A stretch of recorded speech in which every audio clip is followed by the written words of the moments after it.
有啲人問我咧，當年咧點解要攞辭原本嘅工作去改為投身藝術嘅相關工作咧？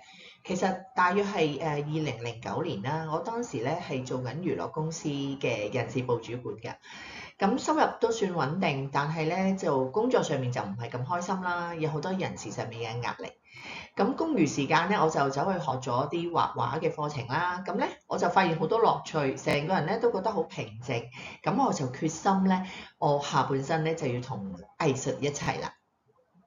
有朋友問咧，藝術嘅創作畫下畫，咁係咪就係做緊治療啊？咁其實單純咁樣去做一啲唔同嘅藝術活動咧，的確有好多好處嘅，包括咧可以放鬆啦、改善專注力啦，同埋可以陶冶性情嘅。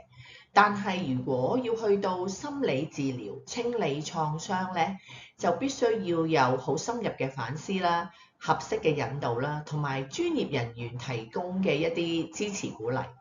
就需要咧受過嚴格訓練嘅專業人士嘅陪伴，受助人咧先可以達到呢啲蛻變嘅效果㗎。